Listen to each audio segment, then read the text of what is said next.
Good evening. You're tuned in to The Cross Stands Firm, hosted at Holy Cross Catholic Church, where I am privileged to be the director of sacred music. On behalf of Father Howe, our pastor, and all our clergy and staff, I extend a warm welcome to you as you watch us on the internet. We as a parish wish you a blessed Holy Week, even though it pains us that we are not able to gather publicly at these most sacred times of the year. We sincerely desire to bring Holy Week to you in whatever real and concrete way we can muster. Tonight's program, entitled Standing at the Foot of the Cross with the Sorrowful Mother, endeavors to do just that. No one on earth or in heaven, save for the other persons of the Most Holy Trinity, could know Jesus more closely than his mother. During Holy Week, as we come to have a more real and concrete understanding of the passion, death, and ultimately resurrection of Christ, we do well to draw close to the experience of his mother, who gave him birth and raised him. It's clear enough from the Gospel of John in particular that she was present at some of the most pivotal moments in his ministry. I think specifically of the wedding of Cana, where she basically implored Jesus to provide more wine for this young couple so that they wouldn't be humiliated by the fact that they were out of good wine. And he certainly one-upped whatever wine supply they had previously ordered. What a wonderful thing. We must also take note, though, that she followed him not only through his public ministry, but right up to the foot of the cross. Now, motherhood is one of the most pivotal parts of the human experience, and Christ, desiring to take on human nature, certainly had to have a mother. An abstract God that would just kind of exist in the heavens, as it were, and have nothing to do much with humanity, would never have a mother, or for that matter, have really no need of a mother. Christ, on the contrary, sought to enter into the human conditions in all manners except sin. Therefore, this most crucial filial relationship with his own mother is an integral part of his incarnation. For reasons that I hope are patently obvious to you, I have no experience of being a mother firsthand, and I never will. At best, I can say that I know many mothers very well, and they've told me a bit about their experiences, and I can certainly say that I've been blessed with a wonderful mother myself. That said, I do think I can at least imagine, to some very separated degree, the amount of insurmountable anguish that a mother must experience if she watches her only child be wrongfully accused, rejected, beaten, mocked, and then barbarously murdered. All of that in any circumstance would be painful, especially, though, if you know that the person is innocent beyond reproach. It is this precise reality, however, that Mary endured through Christ's passion. As we seek to draw closer to Christ during Holy Week, let us place ourselves alongside Mary at the foot of the cross. And let us begin this by listening to a graceful arrangement by Beethoven of a Silesian Marian hymn, one that you might recognize as O Sanctissima, and how very fitting it is to present this in a Polish parish, where in fact one of our patrons, St. Hedwig, was Silesian herself.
You just heard that delightful number by Beethoven, and I was privileged to be joined here by Jill Severtson, who sings in our choir here regularly, and Jessica Backman, who I have the pleasure to be married to. Though I've recorded the past two programs live with video footage directly with me at the console, you'll obviously see that I'm standing in an apparently empty church, not at an organ console.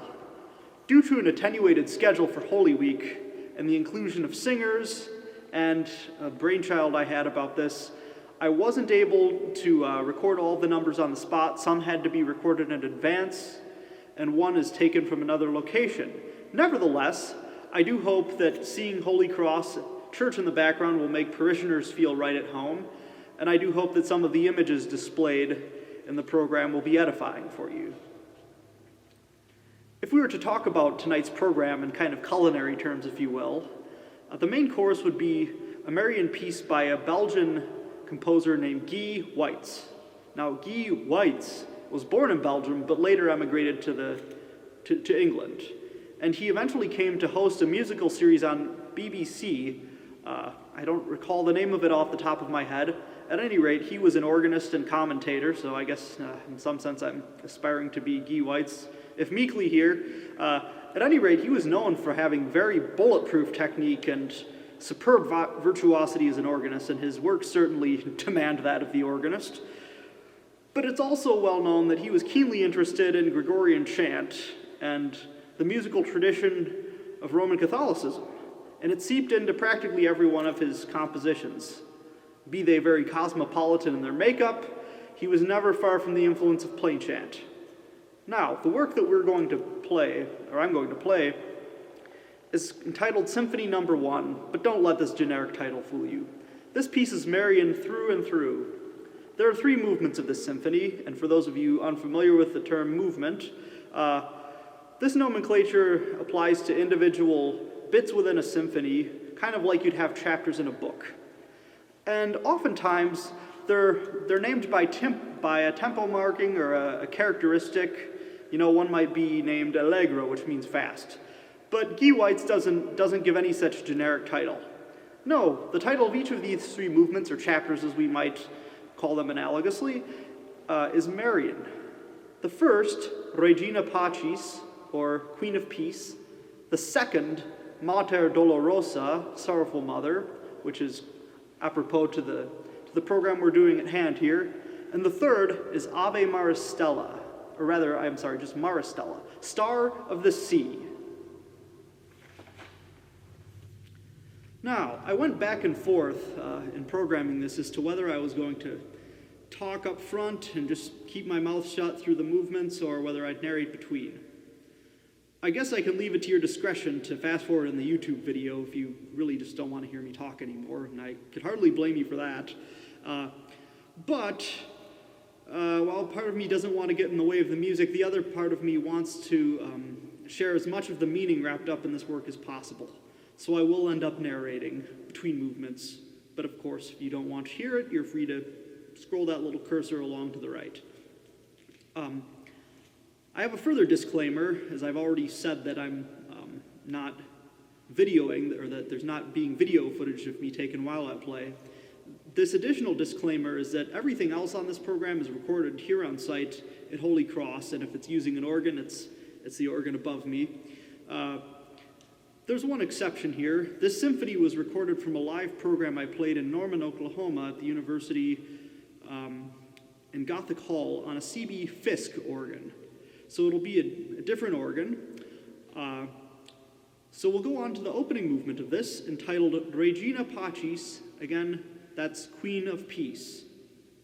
And you'll hear throughout it the Ave Maria theme.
That movement certainly ended with a bang, didn't it?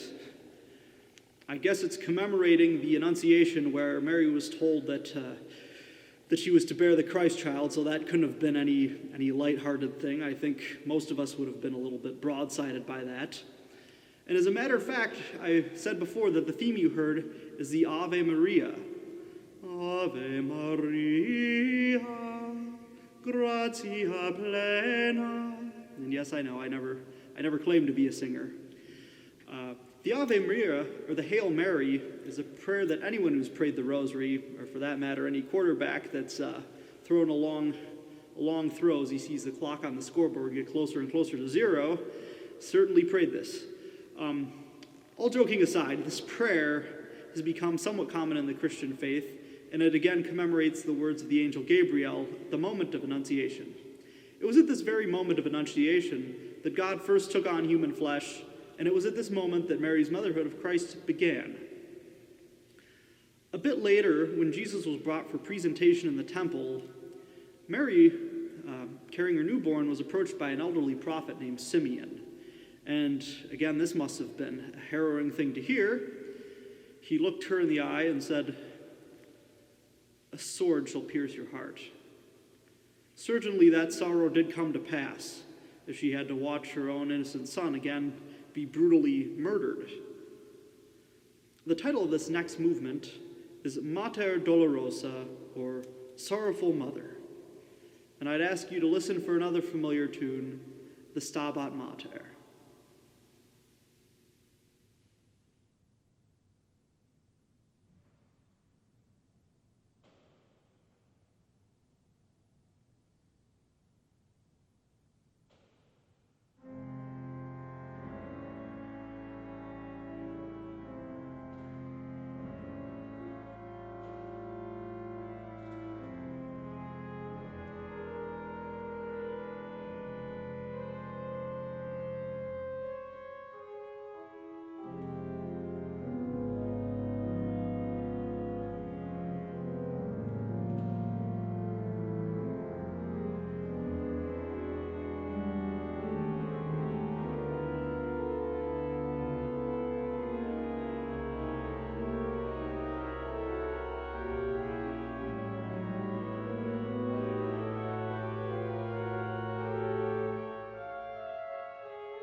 I'm sure you did catch the Stabat Mater in there.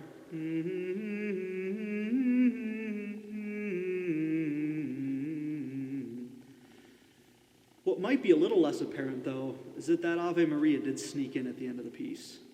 If you rewind and listen, to the last 10 or 15 seconds of that, you'll hear that it snuck very subtly in.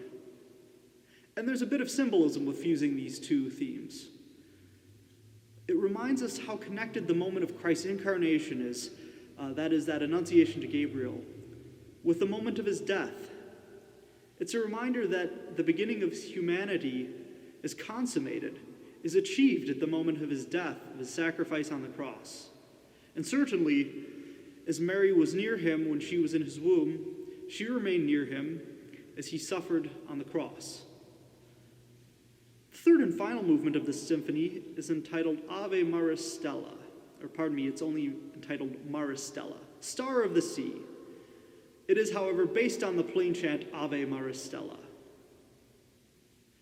Star of the Sea became somewhat of a title for Mary, one of her many titles, and it's easy to see how that may have come about. The sea is definitely a scary place from the sailor's point of view, and the scriptures make constant reference to this.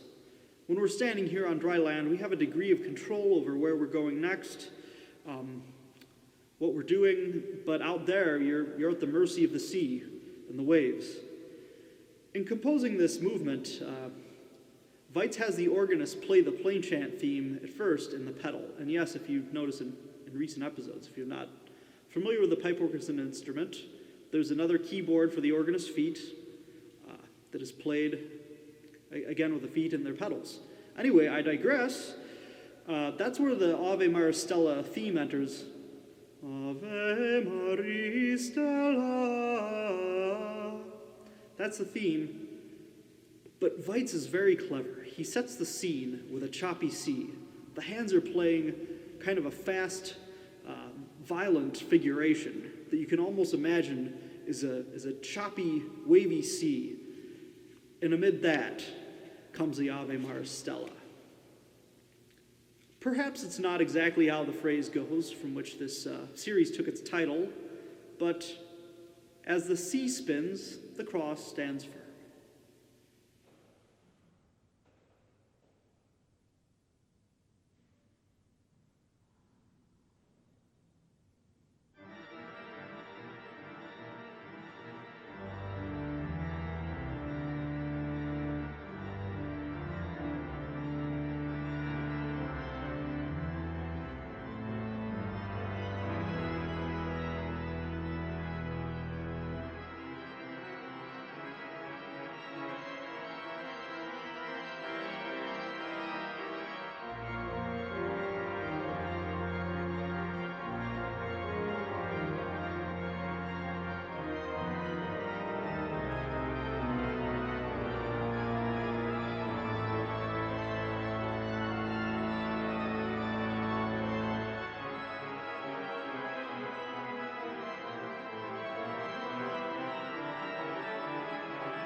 After that tour de force, which was Guy Weitz's first symphony, I'd like to summon back the angelic voices of Jill Severtson and Jessica Backman as we hear another setting of the Stabat Mater, that is, the text that's at the cross for station keeping. This time, we hear from 18th century composer Giovanni Battista Pergolesi. While you won't hear the theme, the commonly known hymn that is, I think you will appreciate the effectiveness with which the composer captures the text here.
Thank you once again to Jill and to Jessica for lending their lovely voices in this haunting composition by Pergolesi. You can certainly hear the grinding anguish in that. Certainly a great portrayal of the mother's sorrow. Before I play this final number, I'd like to reiterate that while the foot of the cross is a sorrowful place to stand, it is not the end of the story. We would never celebrate Good Friday if it was merely a defeat. We celebrate not a death, but to quote St. Paul, death being swallowed up in victory. He goes on to say, "Where is your sting, O death? Where is your victory?" This closing work by Marcel Dupre, entitled Cortege Litanie, describes death as being swallowed up in victory, or at least it musically demonstrates that. It begins with a soft cortege, that is to say, essentially a funeral procession or a dirge, something like.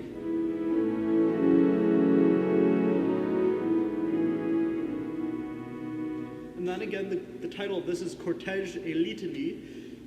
The litany, we often describe, we pray the Litany of Saints sometimes. It's a repetitive, incessant prayer, which in this piece of music will go.